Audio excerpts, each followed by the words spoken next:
రాష్ట్రాన్ని జగన్మోహన్ రెడ్డి కానీ YCP party కానీ డెవలప్ చేయకపోయినా పర్లేదు, కానీ ఇతరులు డెవలప్ చేస్తే మాత్రం చూస్తూ ఊరుకోలేరు. మొన్న లోకేష్, చంద్రబాబు గారు ఇలా టీం అంతా ఎప్పుడైతే దావోస్ పర్యటనకి వెళ్ళొచ్చారో ఆ రోజు నుంచి ఈ రోజుకి సాక్షిలో ఒక పెద్ద ఆర్టికల్స్తో వస్తుంది. ఏంది, డబ్బులు దోపరా ఖర్చు పెట్టారు, ₹1 కూడా పెట్టుబడులు తీసుకురాలేదు అనేది వాళ్ళు చెబుతున్నటువంటి మాట. ఎందుకనంటే ఈ తెచ్చిన పెట్టుబడులను కూడా అంటే తాను పట్టిన కుందేలికి 3 కాళ్ళని నమ్మించడం జగన్మోహన్ రెడ్డి వైసీపీ పార్టీ నైజం. పాపం పిల్ల పేటీఎం బ్యాచ్ కూడా వాళ్ళు ఏది చెప్తే అదే గుడ్డుగా నమ్ముతారు. మేము పట్టిన కుందేలకు 3 కాళ్ళు అని చెప్పి వాళ్ళు కూడా వితండంగా వాదించే టైప్ అనమాట. సో అలాంటి వాళ్ళు అసలు నారా లోకేష్ వచ్చిన తర్వాత, చంద్రబాబు గారు వచ్చిన తర్వాత పెట్టుబడులు రాలేదు, దావోసు దోబరా ఖర్చులు పెట్టి వెళ్ళొచ్చారని చెప్పి విమర్శలు చేస్తున్నారు. చంద్రబాబు గారి బ్రాండ్ ఏంటో దావోస్ సమావేశాలకు వెళ్తే తెలిసేది, అంతేగాని చలి పెడుతుందని చెప్పి గుడ్డులాగా ముడుచుకుని గుడ్డు మంత్రిలాగా కూర్చుంటే ఏం తెలుస్తుంది? పెట్టుబడుల సంగతి కాసేపు పక్కన పెట్టి సిగ్గుండాలా. దీని మీద అమర్నాథ్ మాట్లాడుతున్నాడు, కోడిగుడ్డు మంత్రి, మాజీ మంత్రి. సిగ్గుండాలా. నువ్వు దావోస్ సమావేశాలకు ఎందుకు వెళ్ళలేదయ్యా అంటే 0 డిగ్రీలు ఉంటాయి, అక్కడ చలి పడితే -డిగ్రీల్లో చలి ఉంటుంది, ఈ చలి ఎవడైనా స్నానం చేస్తాడా? నీకు మంత్రి పదవి ఇచ్చింది అందుకేనా నిన్ను ప్రజలు ఎందుకు నిన్ను ఓడించి మూల కూర్చోబెట్టారు అనుకున్నావు? నీ గుడ్డు పురాణాలు వినలేక నిన్ను ఓడించి మూల కూర్చోబెట్టారు. దావోస్ సమావేశాలకు ఎందుకు వెళ్ళి, నువ్వు తెచ్చావో సచ్చావో తర్వాత సంగతి, అసలు ఎందుకు వెళ్ళలేదయ్యా అంటే చలిపడుతుందని చెప్పాడు. అంటే ఇంట్లో ఎచ్చగా బొమ్మంటావా ఇంట్లో? నీకు మంత్రి పదవి ఇచ్చింది అందుకేనా? అలాంటి నువ్వు 7-10 వయసులో చంద్రబాబు గారు గడ్డగట్టే చలి కూడా ఉంది కదా, నువ్వు చెప్పింది చలే. ఆ చలిలో చంద్రబాబు గారు కనీసం స్వెటర్ కూడా వేసుకోకుండా తిరిగాడు. సిగ్గులేదు నీకు ఈ వయసులో నాకు చలిపడుతుందని చెప్పడానికి? నారా లోకేష్ కానీ, కేంద్ర మంత్రి కానీ రామ్మోహన్ నాయుడు కానీ, భరత్ కానీ ఎంత చక్కగా తిరిగారు, రాష్ట్రాన్ని ప్రమోట్ చేయడానికి ఎంత కష్టపడ్డారు. దరిద్రం ఏంటంటే ఈ జగన్మోహన్ రెడ్డి దరిద్రం దావోస్ దాకా పాకింది. అక్కడ ఒకటే ప్రశ్న చంద్రబాబు గారికి, లోకేష్కి. నిన్న కూడా లోకేష్ మాట్లాడుతూ దాకా కూడా చెప్పాడు, దావోస్లో వాళ్ళకి విచిత్రమైన పరిస్థితి ఎదురైందంట. మళ్ళీ రేపు జగన్ వస్తే మా పరిస్థితి ఏంటని అడిగారంట. జగన్ ఉన్నప్పుడు వాళ్ళు ఎందుకు రాలేదు మీకు అర్థమైపోయింది కదా. ఎందుకు రాలేదు అంటే జగన్ అనే వ్యక్తి ఒక విద్వాంసకుడు. రాష్ట్రానికి వచ్చే పెట్టుబడులు మొత్తాన్ని నాశనం చేయడం జగన్మోహన్ రెడ్డి నైజం. కమిషన్లు ఇస్తేనే పెట్టుబడులు పెట్టించడం అనేది జగన్మోహన్ రెడ్డి నైజం. లేదా పెట్టుబడులు పెడతా భూమి అంతా వాళ్ళకి ఇవ్వాలా, సంస్థలు వస్తే ఎందుకు లేదంతా మనం కబ్జా చేద్దామనే ఉద్దేశం ఏమైనా ఉందో మనకైతే తెలియదు. కానీ నారా లోకేష్కి, చంద్రబాబు గారికి విచిత్రమైన పరిస్థితి. రేపు జగన్ వస్తే ఏంటంటే మా పరిస్థితి అని అడిగారంట. వీళ్ళు కూడా ఒక రకంగా ఏ సమాధానం చెప్పాలో తెలియని పరిస్థితి. అప్పుడు ఒక స్పష్టమైన హామీ ఇచ్చారు, మరొక 10-15 ఏళ్ల పాటు జగన్మోహన్ రెడ్డి అనే వ్యక్తి సీఎం కాలేడు.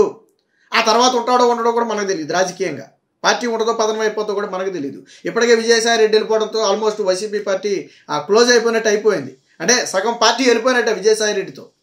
సరే, అది పక్కన పెడితే మరి కళ్ళుండి కూడా చూడలేని, చెవులుండి వినలేని, నోరుండి మాట్లాడలేని కొంతమంది ముతక మేధావుల కోసం, అతివాదుల కోసం చెప్పేది ఏంటంటే ఈ 7 నెలల్లో రాష్ట్రానికి వచ్చిన పెట్టుబడులు 6 లక్షల కోట్ల అక్షరాల. ఎస్, మీరున్నది నిజమే. ఈ 7 నెలల్లో కూటమి ప్రభుత్వం కానీ, చంద్రబాబు గారు కానీ, ఐటీ మినిస్టర్ నారా లోకేష్ కానీ తెచ్చిన మొత్తం పెట్టుబడులు దాదాపుగా 6 లక్షల కోట్లు.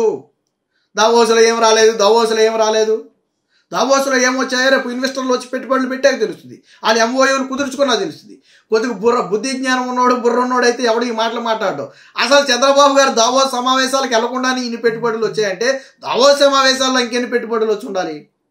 అవి రేపు పొద్దున వాళ్ళు వచ్చి గవర్నమెంట్తో ఎంఓయూ కుదుర్చుకున్న తర్వాత దాని విలువలు బయటపడతాయి. చాలామంది చంద్రబాబు గారు చెప్పారు జగన్మోహన్ రెడ్డి వల్ల భయపడుతున్నారు, బట్ వాళ్ళకు భరోసా ఇచ్చాం. జగన్మోహన్ రెడ్డి అనే వ్యక్తికి రాడు, మీరు కంగారు పడొద్దు అనే ఒక భరోసా మేము వాళ్ళకి ఇచ్చాం. అదే జగన్మోహన్ రెడ్డి కన్నా సక్రమంగా రాజకీయం వేరు, ఈ డెవలప్మెంట్ వేరు. సంస్థలని, పరిశ్రమలను ఆ రోజు ఇబ్బంది పెట్టి ఉండకపోతే, కంపెనీలను ఇబ్బంది పెట్టి ఉండకపోతే, వచ్చిన కంపెనీలు తరిమేసి ఉండకపోతే ఈరోజు పెట్టుబడిదారులు, ముఖ్యమంత్రి ఎవరైనా కానీ కష్టంగా వచ్చేవాళ్ళేమో. కానీ జగన్మోహన్ రెడ్డి లాంటి ఒక నియంత్రణ చూసిన తర్వాత వాళ్ళకి భయం వేసింది. జగన్ పేరు పెట్టి అడిగారంట. దేశంలో ఏ రాష్ట్రానికి ఇలాంటి పరిస్థితి ఉండదు. అన్ని రాష్ట్రాల్లో ముఖ్యమంత్రులు మారుతుంటారు, పార్టీలు మారుతుంటారు, కామన్.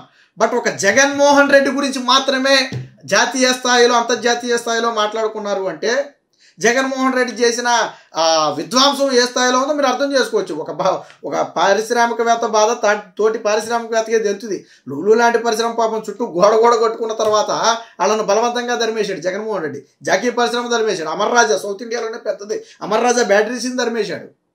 చెప్పుకుంటూ పోతే రకరకాలు ఉన్నాయి. కియా అనుబంధ పరిశ్రమలు ధర్మేశాడు. బట్ ఈ కూటమి వచ్చిన తర్వాత దాదాపుగా 6 లక్షల కోట్ల పెట్టుబడులు తెచ్చాయి. 4 లక్షల ఉద్యోగాలు, ఆ ఉద్యోగాలు కూడా దావోస్ పర్యటనకు ముందే క్యూ కట్టిన పెట్టుబడిదారులు అని చెప్పి చెప్పడం జరిగింది. దావోస్లో ఇది మరింత బ్రాండ్ అయింది. ఎప్పుడైతే చంద్రబాబు గారిని చూసి రాష్ట్రానికి పెట్టుబడులు రావడం మొదలయ్యాయో దాంతో దావోస్లో కూడా చాలామంది రాష్ట్రం వైపు చూడటానికి ఆసక్తి చూపారు. చాలామంది అనుమానం రావచ్చు, అన్ని పెట్టుబడులు ఏమొచ్చాయని చెప్పి చాలామందికి అనుమానం రావచ్చు. ఎన్టీపీసీ హరిత ఇంధనానికి సంబంధించి 1,85,000 కోట్ల పెట్టుబడి, 57,000 ఉద్యోగాలు విశాఖపట్నం. అర్సలాల్ మెటల్ స్టీల్ అతిపెద్ద ప్రాజెక్టు రాష్ట్రానికి వచ్చింది ఇదే.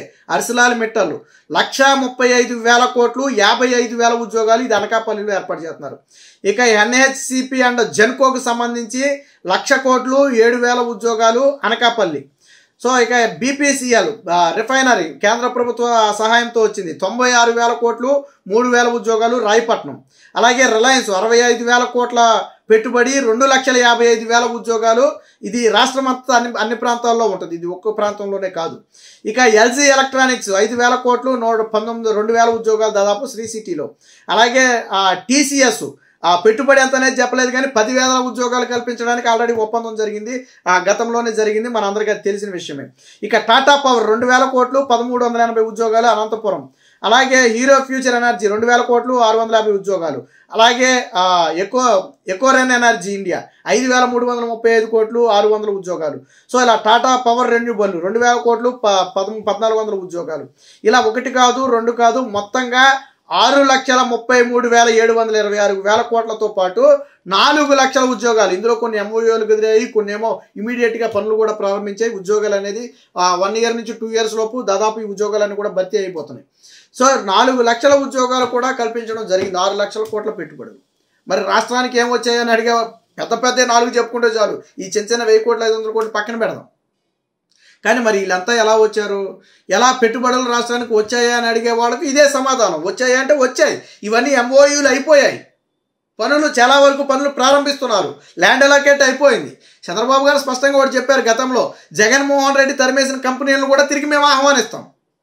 అలా ఒకప్పుడు టీడీపీ గవర్నమెంట్లో 2014-19 మధ్య ఎంఓయూ చేసుకున్న వాళ్ళే జగన్మోహన్ రెడ్డి తరిమేశాడు. బట్ వాళ్ళు తిరిగి తీసుకుంటాం, ఎందుకంటే మా మీద నమ్మకంతో వస్తే జగన్మోహన్ రెడ్డి గారికి అన్యాయం చేశాడు, మరొక ఛాన్స్ ఇస్తాం వాళ్ళకి అని చెప్పారు. కియా లాంటి పరిశ్రమనే తరమేయాలనుకున్నటువంటి మేధావులు జగన్మోహన్ రెడ్డి, ఎవరు మాధవరెడ్డి లాంటి వాళ్ళు మొత్తం బెదిరించారు కాంట్రాక్టుల కోసం. అందులో వాళ్ళు వెళ్ళిపోతామంటే మళ్ళీ పరువు పోద్దని జగన్మోహన్ రెడ్డి కాళయాళ్ళ బడి ఉంచాడు. దాని అనుబంధ పరిశ్రమలు వెళ్ళిపోయాయి ఆల్రెడీ. కియా అనంతపురంలో కియా పరిశ్రమ వద్దు, అక్కడ భూములు తీసుకుంటే రైతులు నష్టపోతారని చెప్పి ధర్నాలు చేసిన వ్యక్తి జగన్మోహన్ రెడ్డి. సిగ్గు లేకుండా వెళ్ళి మళ్ళీ కారు ప్రారంభించాడు.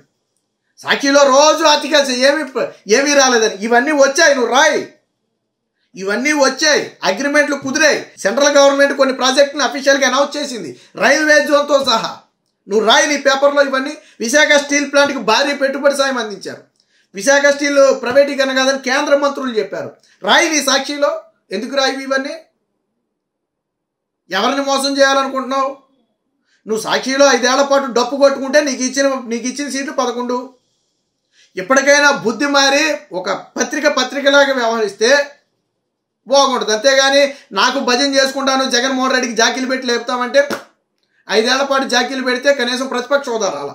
సో మీ జాకీలు అనేవి పనిచేయవు. ప్రజలకి ఆలోచన శక్తి ఉంది, విజ్ఞత ఉంది, వాళ్ళకి ఈరోజు సోషల్ మీడియా ఉంది, జరిగేవన్నీ వాళ్ళ కళ్ళ ముందు కనపడుతున్నాయి. కాబట్టి మీరు విషయం చెప్పాలనుకుంటే అది సాధ్యపడేది కానే కాదు.